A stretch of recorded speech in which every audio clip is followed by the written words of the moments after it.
Comenzamos con la número 1.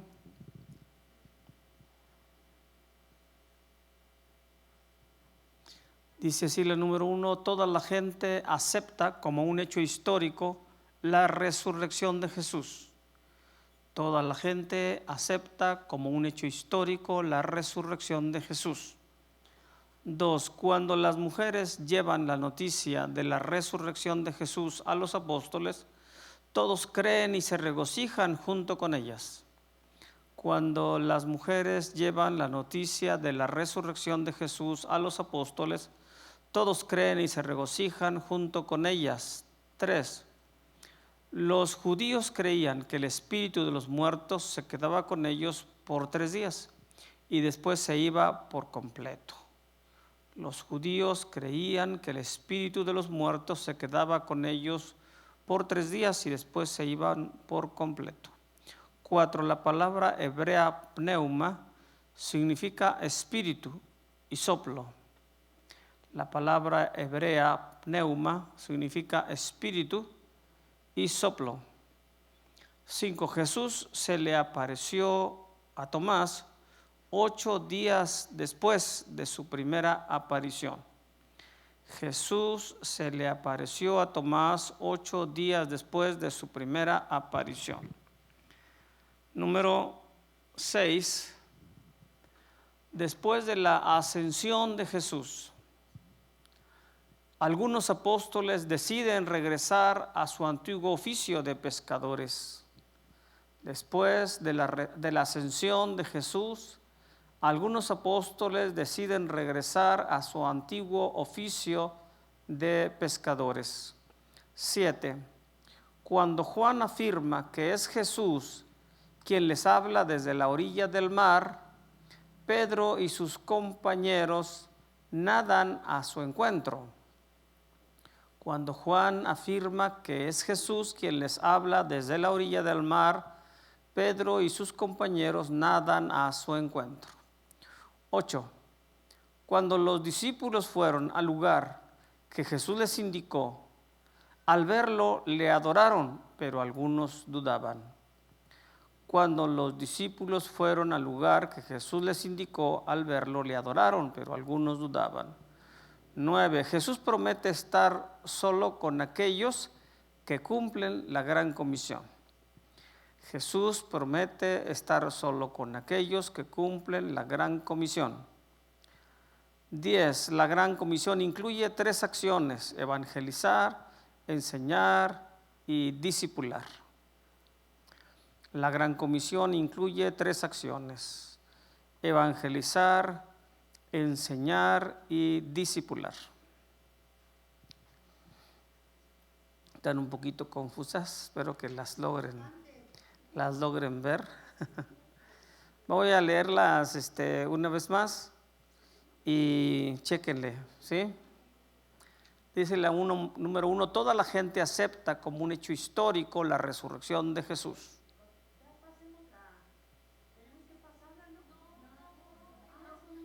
La leo una vez cada una y luego ya las pasamos, ¿sí? Número 1: toda la gente acepta como un hecho histórico la resurrección de Jesús. 2. Cuando las mujeres llevan la noticia de la resurrección de Jesús a los apóstoles, todos creen y se regocijan junto con ellas. 3. Los judíos creían que el espíritu de los muertos se quedaba con ellos por 3 días y después se iba por completo. 4. La palabra hebrea pneuma significa espíritu y soplo. 5. Jesús se le apareció a Tomás 8 días después de su primera aparición. 6. Después de la ascensión de Jesús, algunos apóstoles deciden regresar a su antiguo oficio de pescadores. 7. Cuando Juan afirma que es Jesús quien les habla desde la orilla del mar, Pedro y sus compañeros nadan a su encuentro. 8. Cuando los discípulos fueron al lugar que Jesús les indicó, al verlo le adoraron, pero algunos dudaban. 9. Jesús promete estar solo con aquellos que cumplen la gran comisión. Y 10. La gran comisión incluye 3 acciones: evangelizar, enseñar y discipular.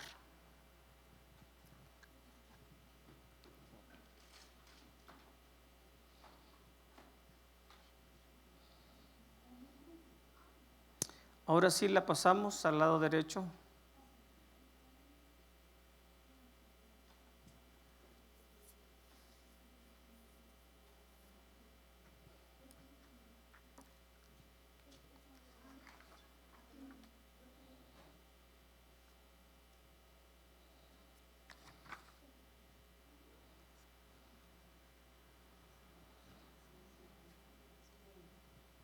¿Estamos listos? Vamos a calificar entonces. Dice así la número 1. Toda la gente acepta como un hecho histórico la resurrección de Jesús. Falso, no toda la gente lo acepta. 2. Cuando las mujeres llevan la noticia de la resurrección de Jesús a los apóstoles, todos creen y se regocijan junto con ellas. Falso, no les creen. 3. Los judíos creían que el espíritu de los muertos se quedaba con ellos por 3 días y después se iba por completo. Verdadero, así creían los judíos. 4. La palabra hebrea pneuma significa espíritu y soplo. Falso, no es la palabra hebrea sino griega. 5. Jesús se le apareció a Tomás 8 días después de su primera aparición. Esa no la recuerdo. ¿Usted, alguien la recuerda?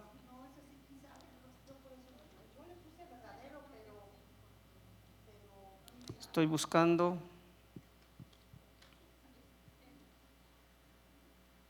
En la página 231. 231. La página 231 dice, el siguiente domingo por la noche, o sea, 8 días después, dice, después de 8 días, nuevamente se encontraban reunidos los 11. Esta vez estaba Tomás entre ellos. Como antes, Jesús se aparece en medio del cuarto, aunque la puerta es verdadero. Ahí está. Entonces es verdadero. 8 días después. Número 6. Después de la ascensión de Jesús, algunos apóstoles deciden regresar a su antiguo oficio de pescadores. Falso, no fue después de la ascensión, fue antes. No, después de la ascensión se refiere a la...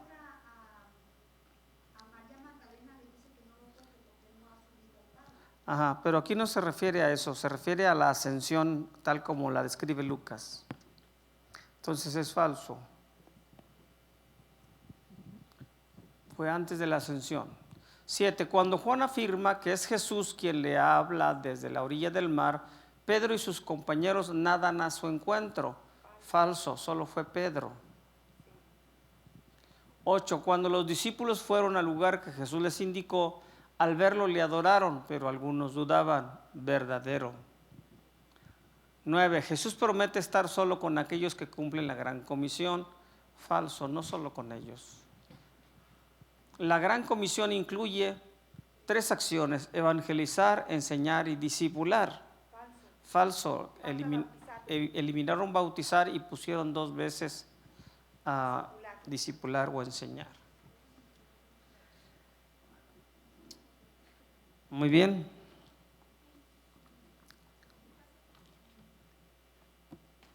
Regresen sus termómetros.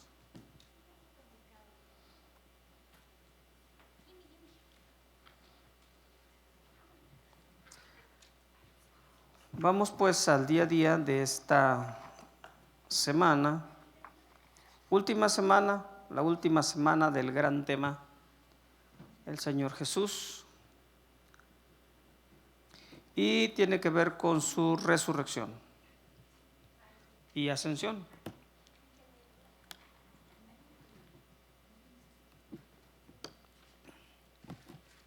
Les había dicho que en doctrina, en teología, se habla de un tema que se llama el estado de humillación y el estado de exaltación. El estado de humillación comienza desde su encarnación hasta su descenso al Hades, hasta su muerte y yendo al lugar de los muertos. Y luego el estado de exaltación, que comienza desde su resurrección y su subida al cielo para estar otra vez en el estado de gloria que, como él dijo, tenía desde antes de venir a este mundo. A eso se le llama el estado de exaltación. Y bueno, aquí comienza con la resurrección de los muertos.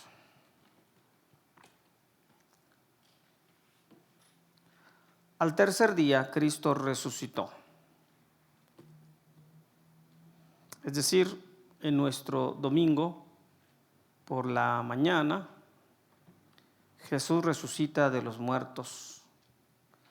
El manual comienza diciéndonos que para nosotros es un hecho consumado, real, creíble, etcétera, etcétera.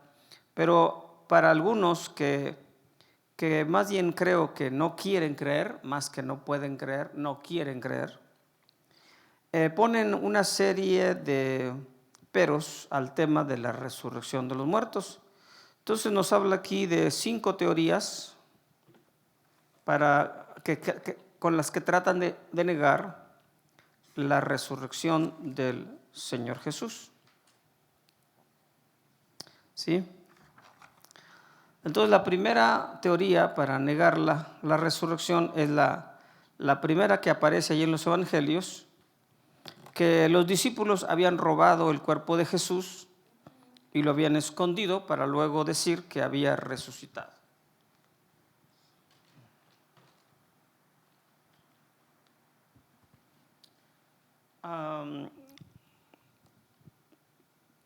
Los evangelios nos relatan que los soldados que guardaban el cuerpo de Jesús, después del sustote que pasaron cuando el ángel viene a quitar la piedra y se sienta sobre ella, se fueron apresurados a informarle esto a los principales sacerdotes. No sé si notan ustedes que no van con sus verdaderos amos, es decir, con el ejército romano. Y porque la sentencia romana consistía en que si tú dejabas ir un preso, si se te escapaba, la pena del preso era tuya. ¿Sí? Y pues Jesús había sido sentenciado a muerte. Así es de que los soldados sabían lo que les esperaba si iban a dar ese reporte a Roma. Así es de que van con los sacerdotes, con los principales del pueblo de Israel, y estos les dicen que digan que fueron los discípulos que se lo robaron.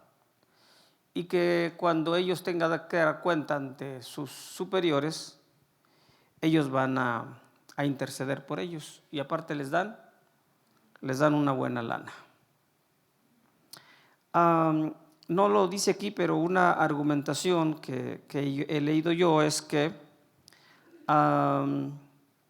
hubiera sido fácil para Roma y para los principales del pueblo de Israel simplemente encontrar a dónde se lo habían llevado y decir, no es cierto, no resucitó, aquí está el cuerpo. ¿Verdad? Pero ese es el gran asunto del tema de la resurrección, que hay una tumba vacía y no hay un cuerpo, ¿verdad? Entonces viene la segunda teoría, la teoría del desvanecimiento.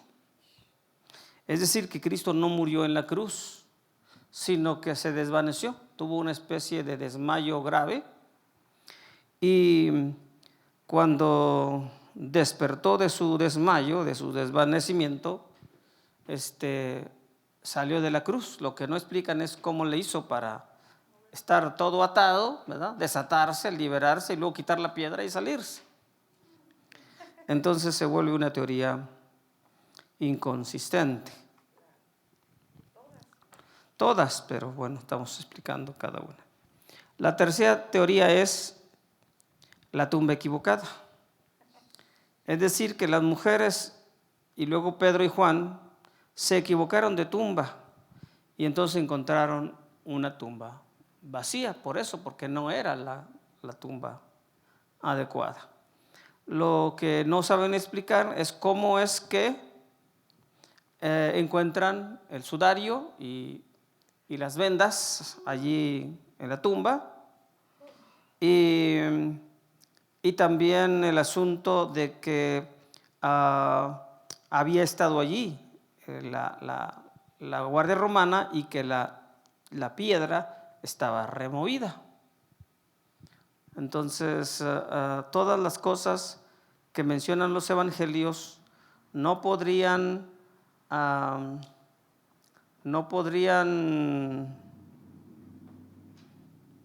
ser reales si solamente se hubiesen equivocado de tumba. La cuarta es la teoría de la alucinación, que los discípulos estaban tan emocionados y eran tan crédulos que se ilusionaron con la idea de la resurrección y entonces todos vieron la misma película equivocada, ¿verdad? Y bueno, lo que el autor nos dice aquí es que no se sabe de ningún caso de una alucinación colectiva, ¿verdad?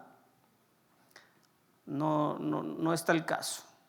Además, son muchos los que vieron a Cristo resucitado, ¿verdad? Incluyendo los 500 que menciona el apóstol Pablo, que lo vieron al final. Por último, la quinta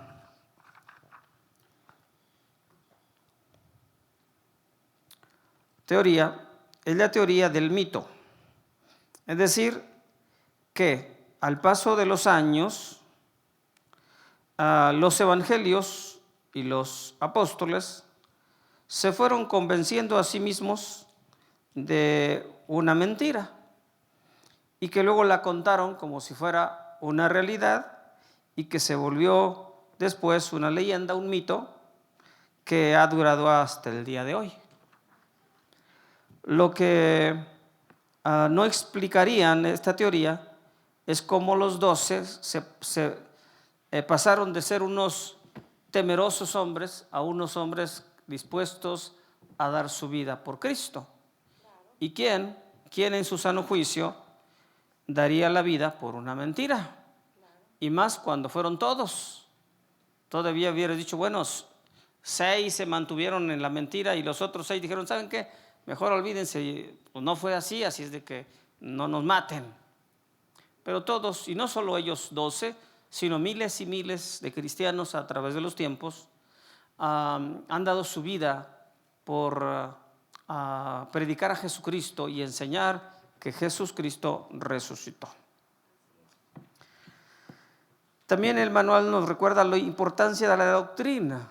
El mismo apóstol Pablo, escribiéndole a los Corintios en la primera carta, en el capítulo 15, les dice que es muy importante esta doctrina. Y el apóstol Pablo menciona que hay evidencias de que Cristo resucitó.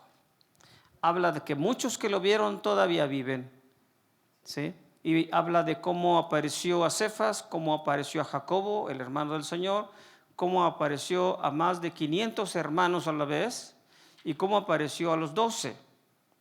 Entonces dice, muchos de ellos todavía viven y nos pueden decir que sí pasó y cómo pasó. Y le dice a los corintios, porque algunos de los corintios estaban dudando de la resurrección de los muertos, no precisamente de la resurrección de Jesús, pero estaban dudando de la resurrección de los muertos, de la doctrina. Y entonces Pablo les dice, bueno, ¿por qué dudan? En todo caso estarían diciendo que tampoco Cristo resucitó. Y si decimos que Cristo que no resucitó, entonces ¿dónde está nuestra salvación? Nuestra salvación está basada en un Cristo resucitado, no en un Cristo muerto. Si Cristo no hubiese resucitado, entonces nosotros tenemos una fe vana. Aún estamos en nuestros pecados y somos los más dignos de conmiseración de todos los hombres, porque estamos diciendo que Cristo resucitó cuando no resucitó. Mas ahora Cristo ha resucitado a los muertos, primicias de los que durmieron es hecho.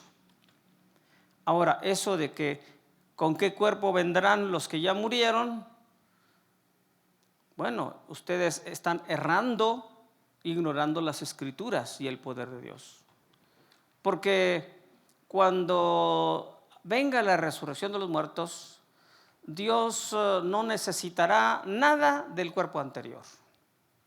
No va a andar recogiendo Dios los átomos de los cuerpos muertos de hace miles y miles de años para volverles a juntar las moléculas. No va a ser así. Serán cuerpos espirituales glorificados, y lo explica allí el apóstol Pablo en Romanos, en 1 Corintios 15. Sí, hermana. Disculpe, pero por ejemplo, cuando una persona cuando se queman, cuando se le ha cremado, ¿no hay nada de diferencia? No. Gracias. Es lo mismo, porque otros los queman. Muchos cristianos fueron quemados por castigo, por maldad.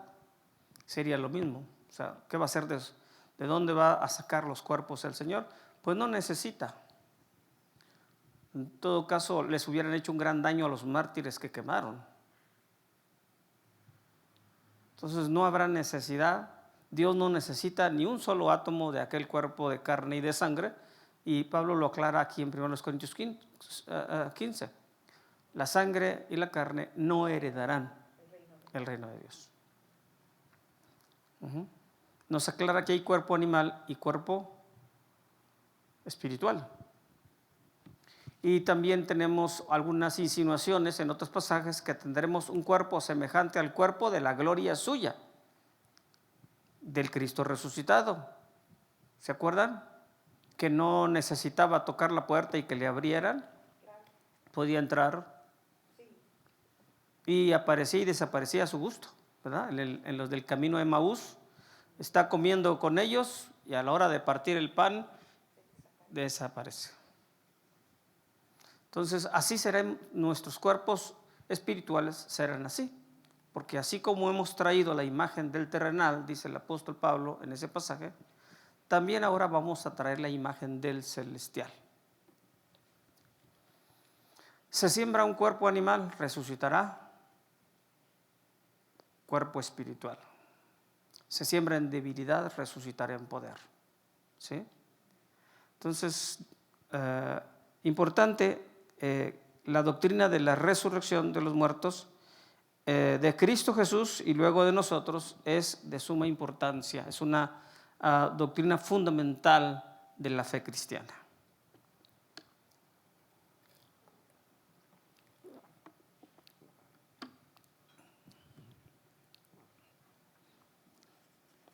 Muy bien.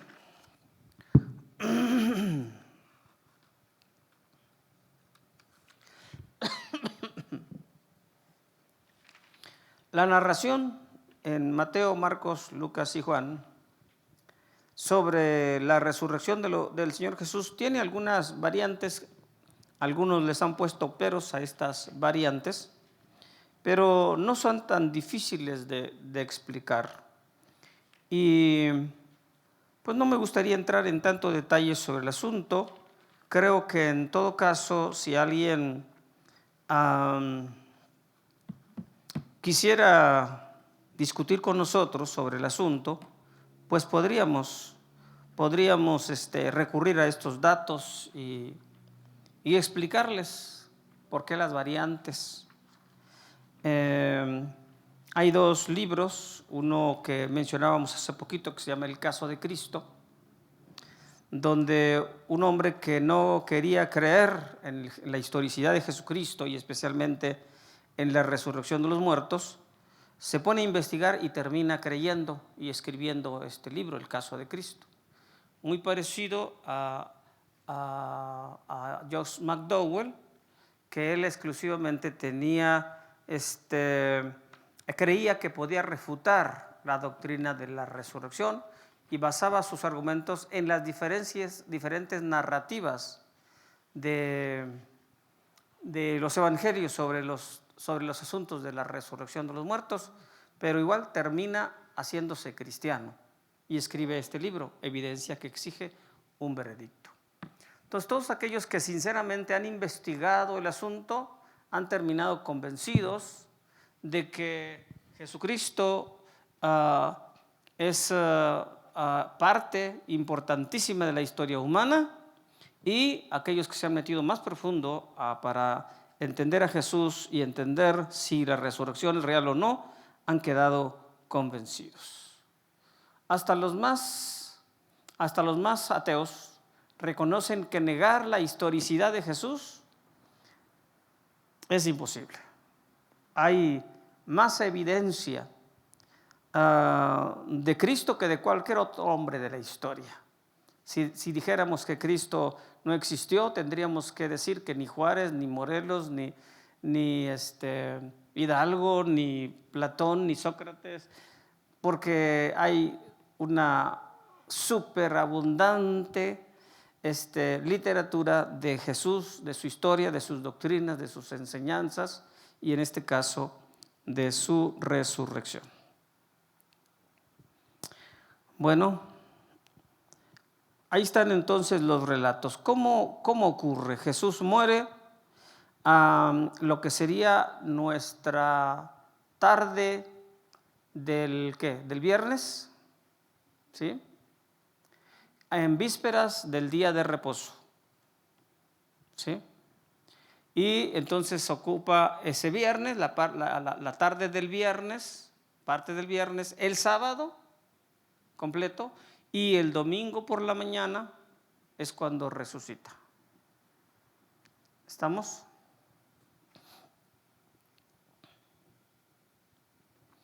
Ya habíamos visto la semana pasada que José y Nicodemo lo sepultaron. Era un sepulcro cercano era privado y cercano al Gólgota. Y entonces, por la premura de que ya se acercaba el día de reposo, que comenzaba a las 6 de la tarde aproximadamente, se apresuraron a envolverlo en las vendas y en las especias aromáticas, ¿verdad? Y a meterlo en esa tumba y a rodar la piedra. Los que saben del asunto de aquellas tumbas dicen que era como una cueva, ¿sí? No le echaban tierra encima y cosas así. Era como una cueva que era labrada en la roca. Supongo que era una roca suave donde se podía escarbar. Y entonces en la entrada de la tumba se colocaba una piedra casi redonda encima. Haga de cuenta que aquí está la tumba, la roca se colocaba acá de tal manera que estaba atorada con algo. Cuando ya se depositaba el cuerpo, se destrababa la roca y la roca bajaba a cubrir la tumba. Por eso es que quitar esa piedra era un problemón. Se necesitaba un grupo de hombres con palancas para poder regresarla, porque además había que regresarla hacia arriba y era con pendiente hacia arriba. Era una gran piedra. Estaba en una inclinación y era muy complicado quitarla, ¿sí? Uno de los argumentos de un escritor sobre que escribe su libro que se llama ¿Quién quitó la piedra?, habla sobre este asunto. ¿Quién quitó la piedra? Entonces la Biblia dice que hubo un terremoto, no dice un terremoto, y que un ángel del Señor vino, la quitó y se sentó sobre ella. Sí, como dice que su resplandor era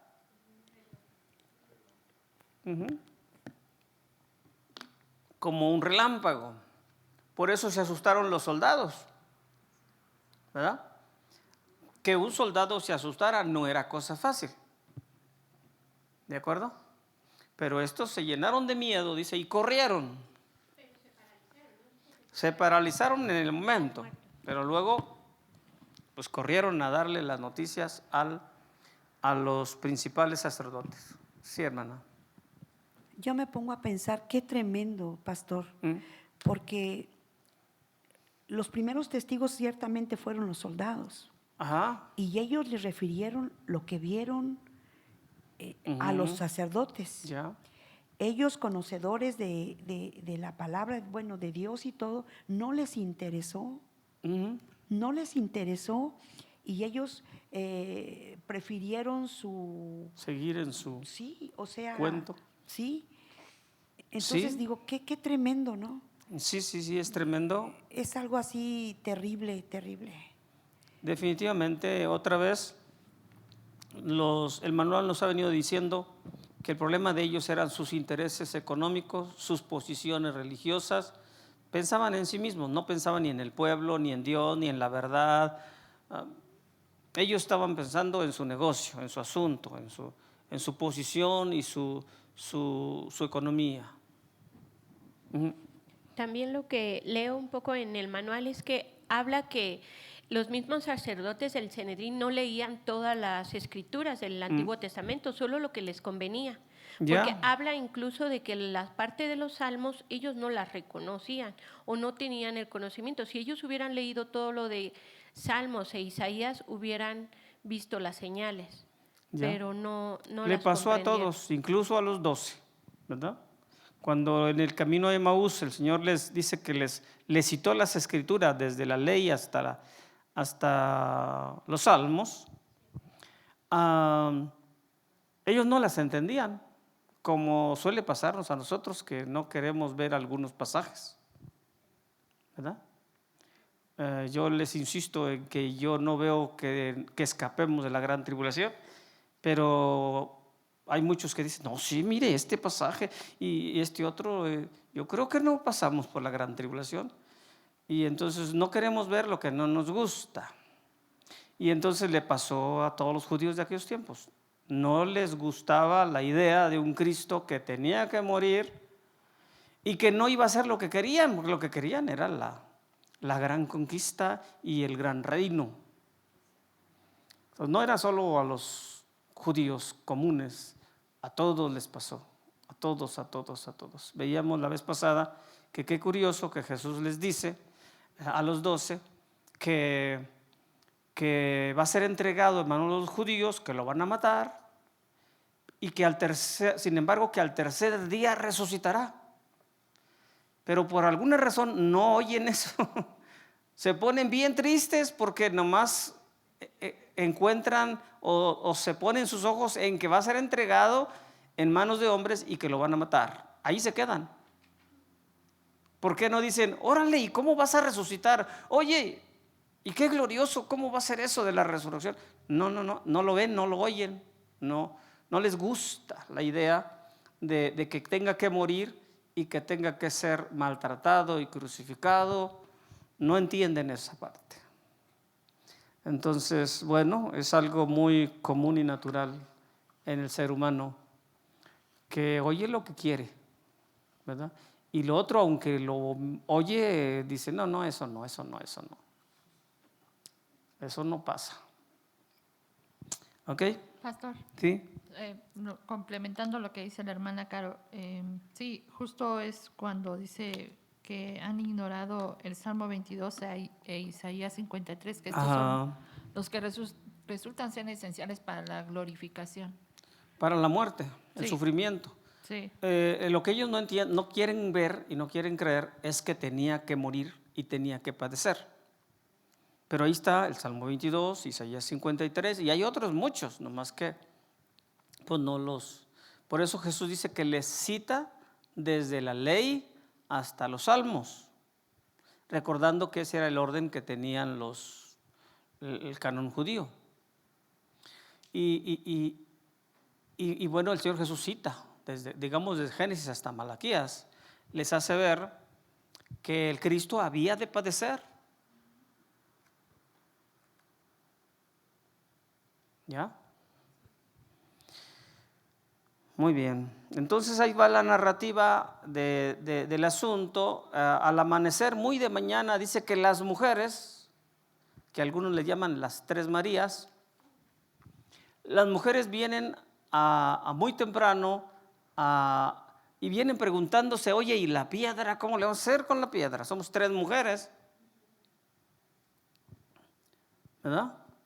Y entonces cuando llegan ya pasó todo. Ya Cristo resucitó, ya el ángel quitó la piedra, ya se fueron los soldados corriendo. Y entonces se encuentran que está vacía la tumba, van corriendo a decirle a los discípulos. Pedro y Juan dicen, vamos a ver, se vienen, corre y corre. Llega primero Juan porque estaba más joven, Pedro más viejillo, pues se tardó un poquito más, pero Juan no entra. Pero llega Pedro y se mete. Y entonces es cuando encuentran la tumba vacía, pero con las vendas y el sudario aparte. Y entonces regresan a los demás y empieza la trama de, bueno, ¿qué pasó? Aquí es donde el relato de María es que hay que ordenarlo, porque primero dice que la encuentran vacía y van a dar las nuevas a los discípulos. Y luego dice que María está llorando fuera del sepulcro y entonces resulta que alguien le dice, ¿por qué lloras? Ella dice, es que se llevaron a mi Señor. Y ella cree que es el guardador de ahí de los campos y le dice, pues dime a dónde lo llevaron. Y entonces ya Jesús le dice, María. Y entonces esa voz y ese reconocimiento le hacen reaccionar. Y entonces dice, Raboni.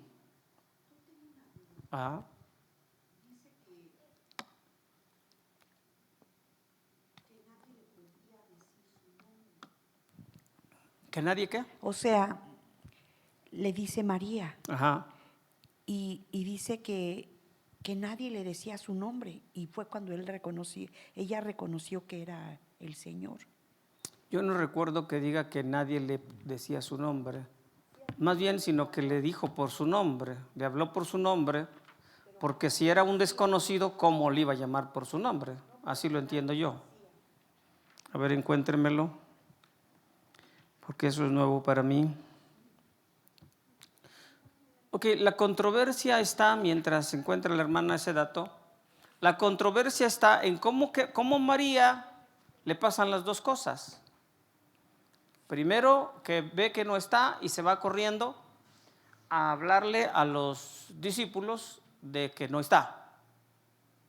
Y cómo es que ahora tiene el encuentro con Jesús. Entonces, las dos explicaciones que menciona aquí el autor es una, que María va con las mujeres, con las otras dos Marías, porque habla y otras mujeres, entonces las tres Marías y otras mujeres, y que entonces cuando Pedro y Juan se vienen corriendo, ella también se viene, y es cuando tiene ese encuentro con Jesús. ¿Sí? Esa es una de las formas de explicarlo. ¿Ya estaba Pedro y Juan? Sí, en la segunda ocasión. Uh-huh. Y la otra explicación es que cuando sucede esto de que ven que no está, las otras dos Marías y las otras mujeres son las que van y dan aviso a los 12 y que ella se queda. Y es cuando tiene la experiencia con Jesús. Sí, hermana.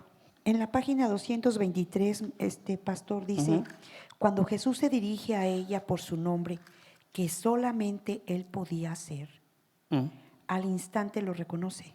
Su dulzura e intimidad son inconfundibles. Yo creo que a eso se refiere, a esa parte, a la parte en que solo Jesús podía hablarle de esa manera, no que nadie le podría decir por su nombre, sino que más bien solo Jesús le hablaría con esa ternura, con esa dulzura, y además el tono y todo el asunto de la voz, ¿no? Hubo gente que me conoció cuando yo era estudiante, era yo delgadísimo, muy delgadito, y cuando me conocieron ya bendecido y cachetón, me dijeron, te conocí por la voz. Entonces la voz cambia menos que el cuerpo. Entonces en las apariciones de Jesús, parece que la regla es que no lo reconocen. No sé si se dieron cuenta. No lo reconocen y no lo reconocen y no lo reconocen. Entonces María en este caso lo reconoce por su voz y además porque el tono amoroso y tierno que tiene él para hablarle a María y que le habla por su nombre. No sé si vieron ustedes, han visto, ya les las he recomendado varias veces, Chosen, de Chosen, el momento en que María es sana de sus demonios, ¿sí? Cuando ella tiene otro nombre con el cual se desarrolla, ¿no? Pero cuando Jesús le quiere hablar y ella no quiere escucharlo, entonces Jesús le dice María, ¿sí? Y entonces ella es cuando voltea y se pone en manos del Señor Jesús y el Señor Jesús la sana. Entonces ese tono y esa voz de Jesús que usaba él con ella era inconfundible. Muy bien, ¿en qué estábamos entonces? Estábamos en la narrativa de cómo pasó lo de María, ¿verdad? No sé si ustedes tienen algún... Pastor, Sí. yo quisiera preguntarle, bueno, en los evangelios a veces dicen que nada más está María Magdalena y luego está María Magdalena, María la madre de Jacob, Salomé y Juana. O sea que nos están dando así en cada evangelio, nos dan otro nombrecito y así. Ajá. Pero nos dicen que la madre de Jacob, ¿no era María la madre de Jesús? Bueno, no estoy seguro si ella estaba allí, pero en todo caso María tiene un hijo que se llama Jacobo, que es Jacobo el Santiago que escribe la epístola. Entonces puede ser que es la misma María.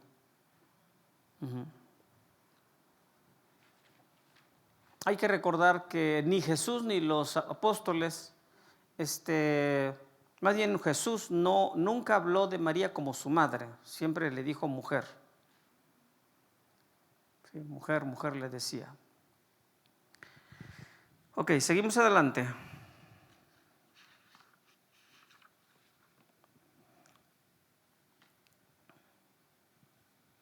Siguiendo en la narrativa entonces, los discípulos están en eso de que no creen, ¿verdad?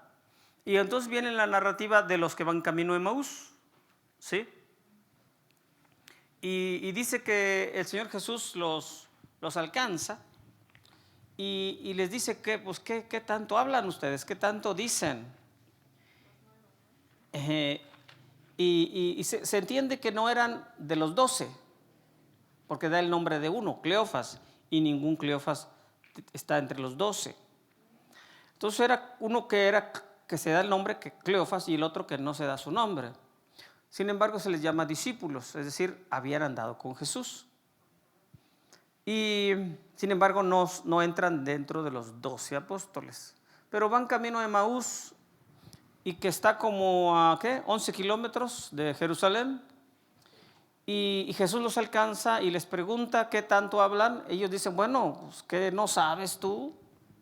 ¿Eres el único peregrino que no sabe de lo que estamos hablando? ¿No sabes tú de Jesús que lo crucificaron los principales y bueno, era un gran profeta? Nosotros hasta creíamos que él era el que nos iba a redimir, pero ahora ya son 3 días que esto ya pasó y pues sin embargo por allá unas mujeres dijeron que vieron una visión de ángeles y que creen que resucitó. Y entonces cuando dice Jesús, les abrió el entendimiento. Aquí está un asunto tremendo. Les abre el entendimiento y les citó las escrituras desde la ley hasta los salmos, de que les comprobó por medio de las escrituras que el Cristo había de padecer, cosa que ellos no aceptaban. ¿Sí? No aceptaban que el Cristo tuviera que pasar por todo eso. Y cuando están ya en ese tema y Cristo les abre las escrituras y todo, van llegando ya a Emaús. Y Jesús hace como que él va más adelante y ellos se van a cortar hacia Emaús.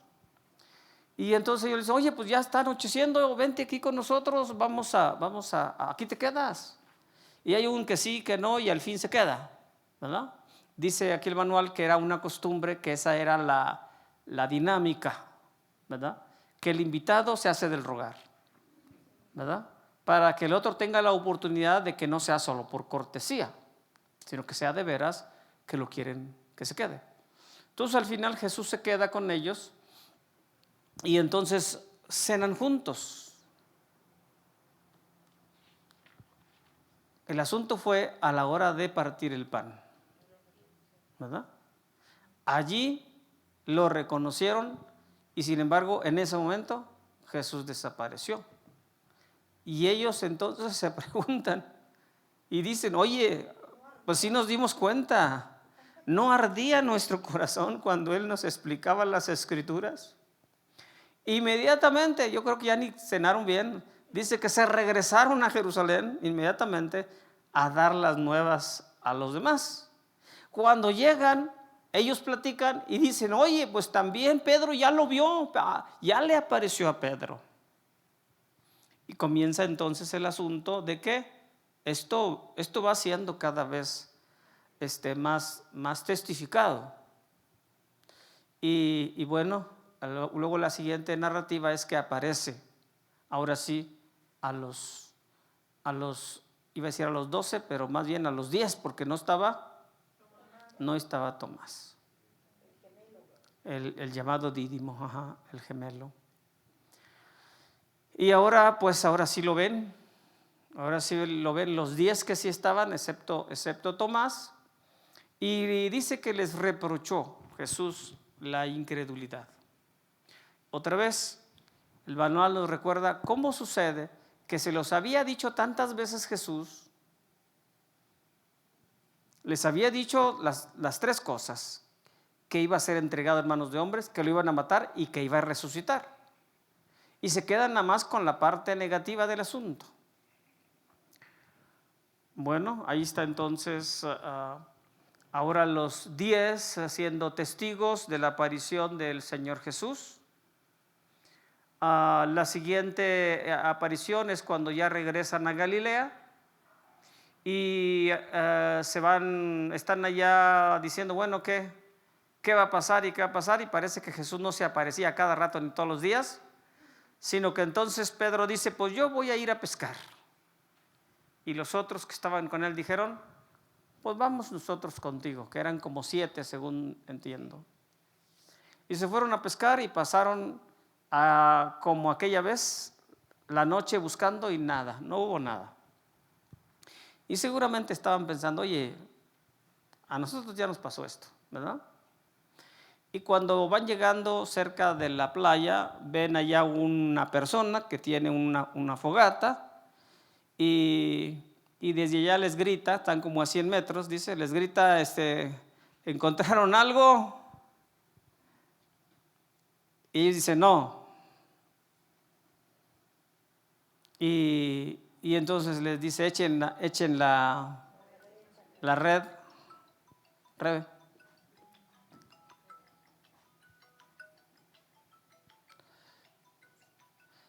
Y lo hacen, obedecen, y en esa obediencia una gran cantidad de peces, 153 buenos peces, y a pesar de tantos peces y tan grandecitos, no se rompió la red.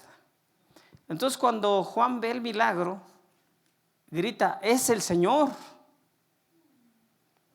Y es cuando Pedro se lanza al agua, se acomoda sus ropas porque andaba medio desnudo y va hacia Jesús.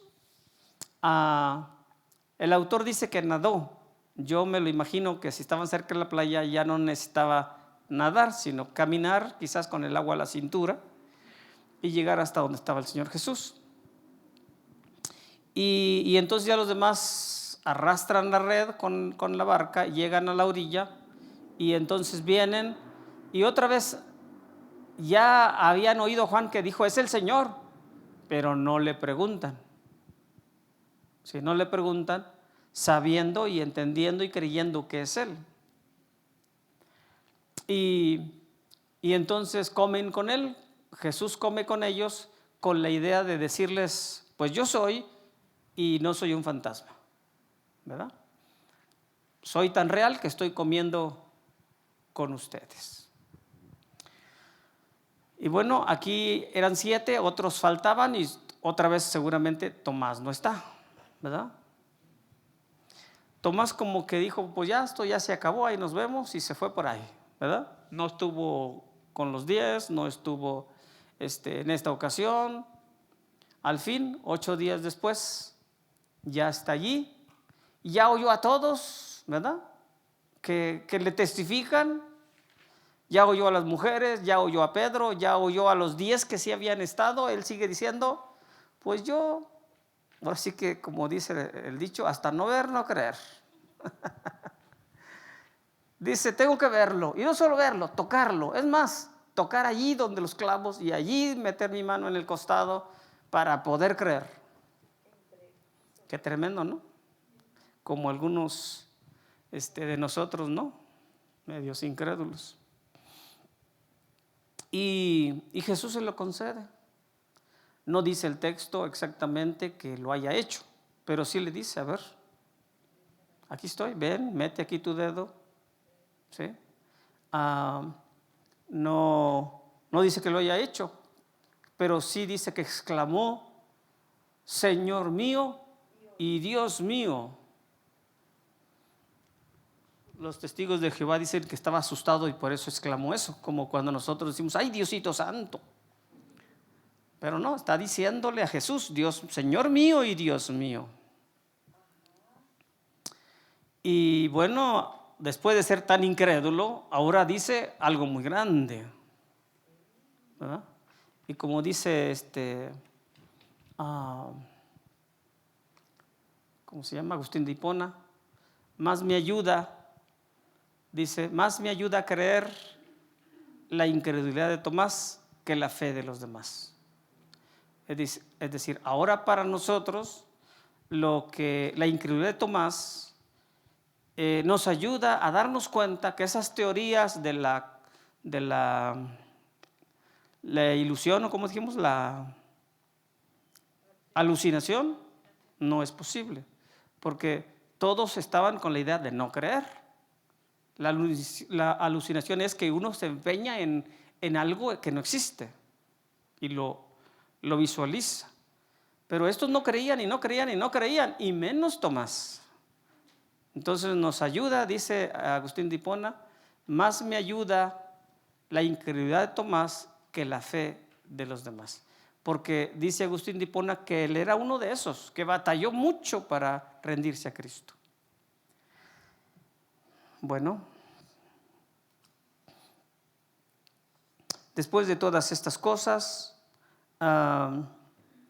los discípulos ya en Galilea, donde Jesús se los aparece, primero allí en Jerusalén, luego en Galilea, y luego regresan a Jerusalén, ¿sí? Y entonces ocurre la ascensión, ¿sí? Ocurre la ascensión, y en este caso Jesús, antes de irse, les comunica que la gran comisión. Juan nos añade un evento más que ocurre después de la pesca, que Jesús aparta a Pedro y se lo lleva por allí para platicar. Y es cuando ocurre el famoso Simón, Pedro, ¿me amas? Nuestra versión, las 3 veces pregunta Jesús, ¿me amas? Pero el manual nos recuerda que en el griego hace distinción de palabras, ¿verdad? Que Jesús pregunta, ¿me amas? Con el agatos, ¿verdad? El ágape, y Pedro contesta con el filos, O sea, Jesús dice, ¿me amas con este amor perfecto más que estos? Y Pedro responde, pues sí, amigo, sí te amo con amor de amigos. Las 3 veces Jesús le dice, apacienta mis corderos. Pero aquí el secreto es que Pedro no se atreve a decirle, te amo con el ágape. ¿Por qué? Porque está recordando que lo ha negado 3 veces. Como diciendo, ¿cómo te puedo decir que te amo con ese amor perfecto si te acabo de negar 3 veces? ¿Sí? Como que le daba una pena tremenda.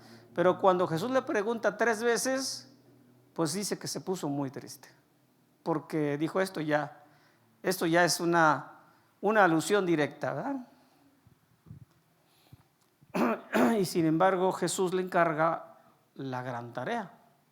O sea, a la misma vez que le está dando su regañada, le está dando su reivindicación. Apacienta mis corderos.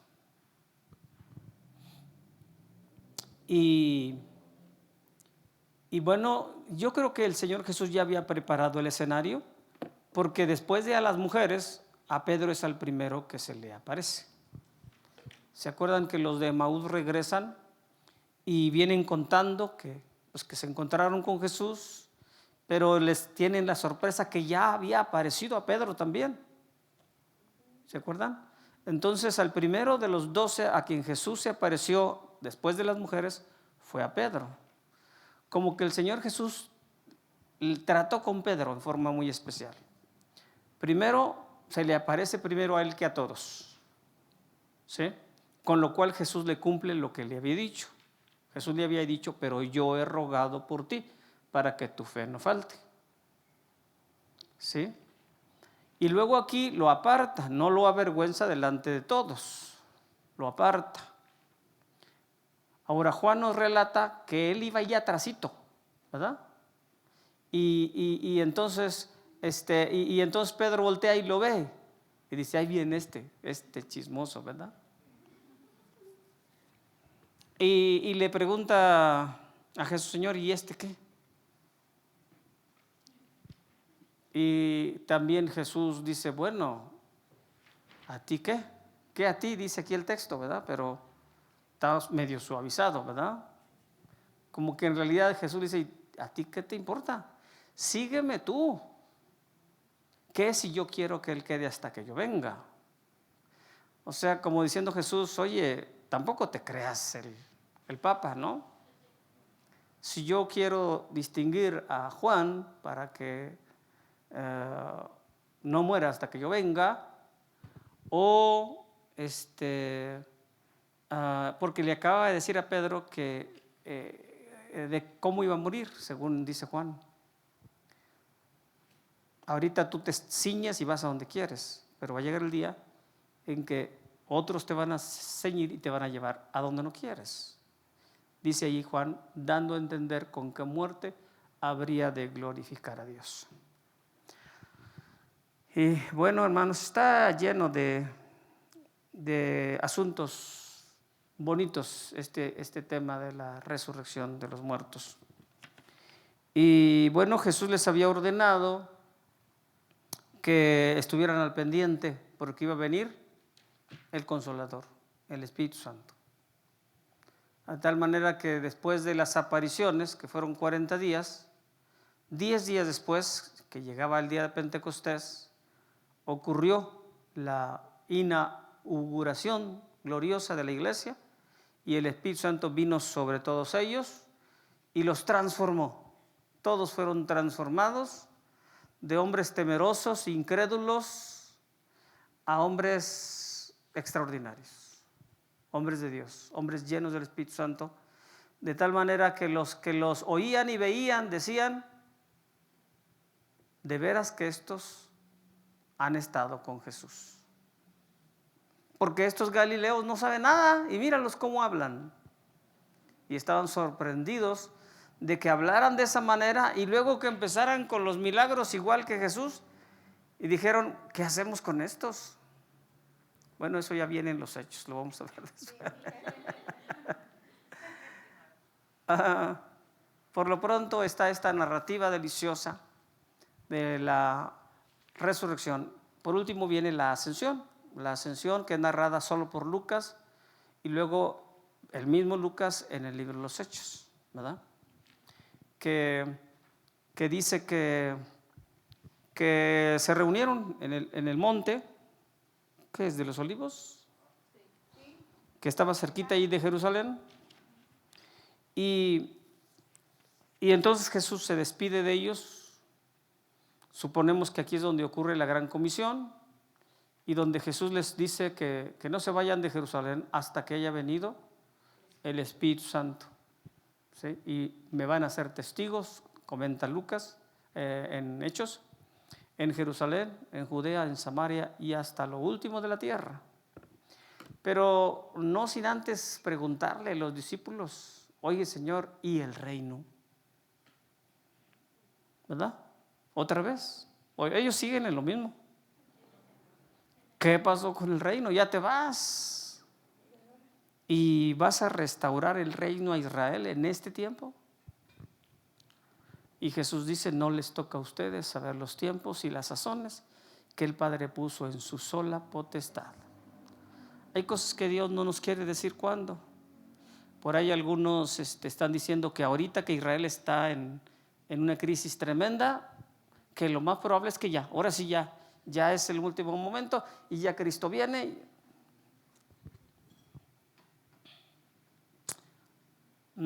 Cuidado porque a veces le andamos queriendo atinar. Dice Carlos Spurgeon, ya cuando le hacemos al divino ya nos andamos yendo mal. Así es de que Jesús asciende, una nube lo oculta de sus ojos. Obviamente Jesús pudo haber desaparecido en un instante, pero quiso darles esa visión, ¿verdad? De ir ascendiendo, lo van viendo cómo va yéndose, y una nube lo oculta de sus ojos, y como si Dios dijera, se acabó la película, ahí nos vemos, ¿sí? Y en un instante se va a la gloria de los cielos, y ellos se quedan mirando como diciendo, ¿y ahora qué hacemos? Y aparecen dos ángeles, dice, con vestiduras blancas, que les dicen, ¿por qué siguen clavados allá? Mirando al cielo. Este Jesús que ha subido delante de ustedes al cielo, así vendrá, como le habéis visto ir al cielo. De ahí en adelante se dice, viene con las nubes, ¿verdad? Viene con las nubes y todo ojo le verá. Y bueno, después de 10 días, como Jesús lo prometió, viene el Espíritu Santo sobre ellos. Comentarios, hermanos, preguntas.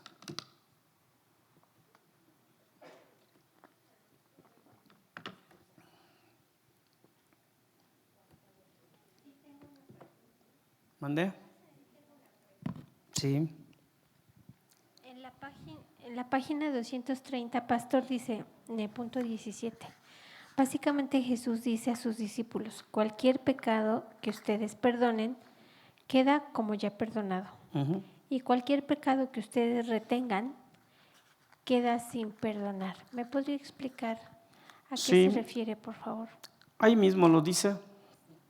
La interpretación evangélica es que nosotros decidimos quién se salva, quién no se salva, con la predicación del evangelio. Si nosotros le predicamos el evangelio al vecino, pues podría salvarse. Si no le predicamos, pues ahí se queda, ¿verdad? De esa manera podríamos decir, usted váyase al infierno, yo a usted no le predico. A usted no me gustaría verlo allá. Bueno, es solo una forma de decirlo, ¿no? Pero, mi papá, mi mamá, claro que sí quiero que se vayan al cielo, voy y les predico. Entonces, en cierta forma, estamos nosotros decidiendo a quién le retenemos sus pecados y a quién queremos que les sean perdonados. Y bueno, creo que ese es el sentido. Ese es el sentido. Dios les dice, tienen la autoridad de retener los pecados a alguien o buscar que sean perdonados. Y por supuesto siempre Dios nos dice que perdonemos. Dice un hermano que cada vez que perdonamos a alguien y le bendecimos, lo acercamos a los pies de Cristo. Pero entre más lo odiemos y más pendientes tengamos con esa persona, más lo alejamos de la salvación en Cristo. No solo porque no le predicamos, sino porque al tener tantos pendientes, más bien es una persona a la que Dios no atiende, ¿sí? Por aquello que dijo Jesús: si no eres perdonado, si no perdonas, pues tus pecados ahí se quedan contigo. Por eso aconseja el apóstol el apóstol Pedro, que no maldigamos, porque fuimos llamados para heredar bendición. No maldigáis, dice, no maldigáis, sino bendecid, porque fuimos llamados a heredar bendición. Como diciendo, si tú maldices, te pueden maldecir, pero si tú bendices, aunque te maldigan, no tendrás problemas. Entonces, muy importante bendecir, muy importante no maldecir. Y no hay mayor bendición que conozcan a Dios y a Jesucristo. Esa es la idea. Igual tenemos esa autoridad cuando el pecado es contra nosotros. Por eso dice el apóstol Santiago, ¿verdad?, que nos confesemos las ofensas unos a otros, porque hay muchos que están enfermos por causa de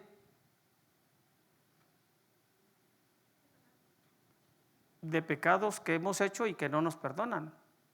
Pero si nos confesamos las ofensas unos a otros, hay sanidad, no solo el alma, también el cuerpo. Acuérdense de Job. Job fue sano hasta que perdonó y oró por sus amigos. ¿Sí se acuerdan? Que Dios le dijo a los 3: vayan con Job, porque hasta que no ore él por ustedes, están fritos, ¿verdad? Yo los voy a tratar afrentosamente, dice Dios, a menos que vayan con Job y que Job ore por ustedes. Ahora, para que Job ore por ustedes y yo lo escuche, hagan sus sacrificios. 7 carneros y 7 becerros, hagan sacrificios y luego vayan con Job y que Job ore por ustedes. Y cuando Job hubo orado por ellos, quedó sano. Entonces ahí hay una enseñanza muy especial. Dios va a escucharnos a nosotros, pero nosotros necesitamos perdonar y bendecir a los que nos agraviaron. Muy importante. ¿Alguien más quiere comentar algo?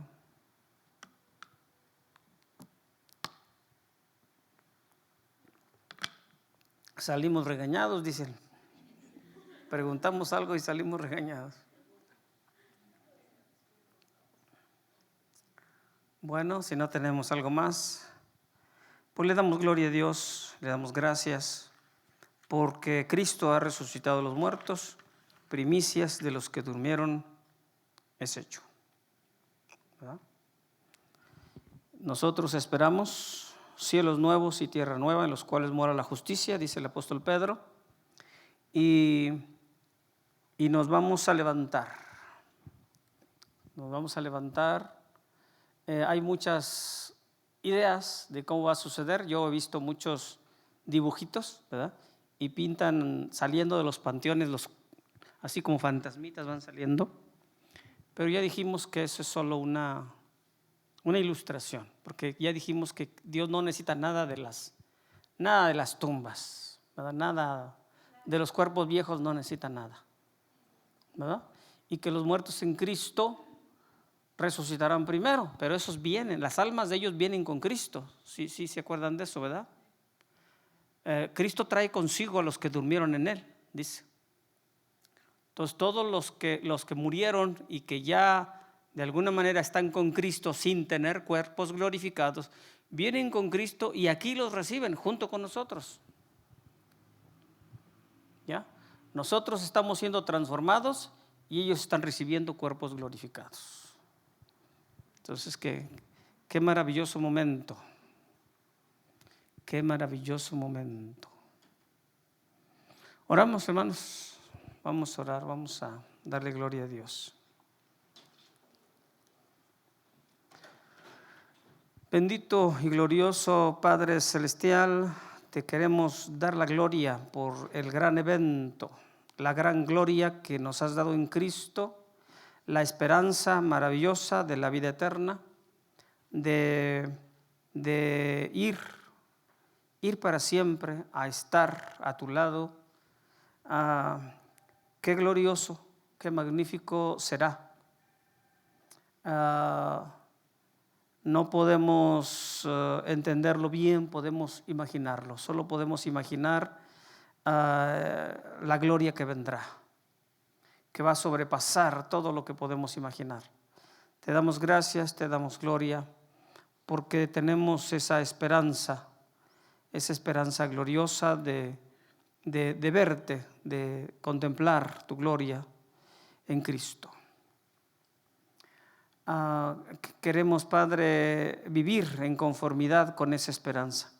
Queremos vivir en esa filosofía maravillosa, en ese glorioso último fin de pasar la eternidad contigo y con todos aquellos que han sido redimidos y salvados.